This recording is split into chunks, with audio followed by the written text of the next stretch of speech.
Hello बच्चों, let us see the question कह रहा है the locus of middle points of chords of the parabola y square equal to 8x drawn through the vertex is a parabola whose focus is 2, 0, b latus rectum equal to 8 units, c focus is equal to 0, 2 and latus rectum equal to 4। तो सबसे पहले हमें parabola दिया y square equal to 8x। Let's say ये हमारा parabola है y square equal to 8x और जो हमें कॉर्ड दी है वो कहाँ से पास करती है, it passes through the vertex. तो ये हमारा वर्टेक्स हो गया, तो वर्टेक्स के कोऑर्डिनेट क्या होंगे 0, 0 और ये हमारा पी पॉइंट हो गया, राइट। तो क्योंकि हमें पैराबोला की इक्वेशन क्या दी है Y square equal to 8x, तो जनरल इस पे पी पॉइंट क्या होता है 80 स्क्वायर 280।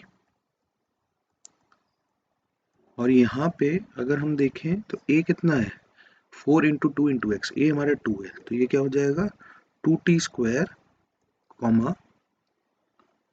40। कोई प्रॉब्लम इस चीज में? I don't think. अब पी पॉइंट हम क्या ले लेते हैं 2t स्क्वायर 40। अब जो हमारा मिडल पॉइंट है इस कॉर्ड्स का, ऐसी सच कॉर्ड्स का, लेट्स से उस मिडल पॉइंट को हमने अल्फा बीटा मान लिया। तो अल्फा मिडल पॉइंट है, तो अल्फा को हम किसके बराबर लिख सकते हैं मिड पॉइंट फॉर्मूला से 0 plus 2t square by 2 that is 2t, और बीटा हमारा हो जाएगा 40 प्लस 0 अपॉन 2।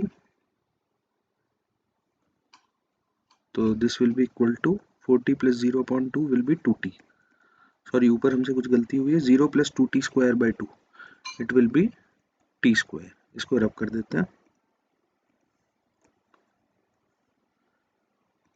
अब हमारे पास अल्फा और बीटा आ गए, तो अल्फा और बीटा से हम t को एलिमिनेट कर सकते हैं।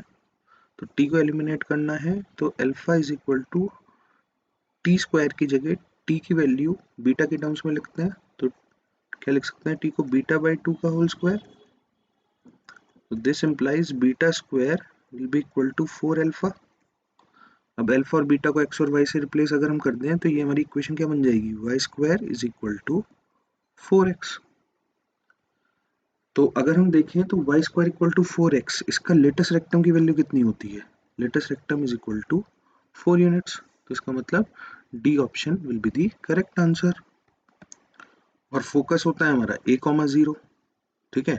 तो a, 0 होता है, तो a यहाँ पे 1 है, तो 1, 0 हो जाएगा, वो ऑप्शन में नहीं है। तो इसका मतलब सिर्फ D is the correct option. I hope you understood well. Thank you.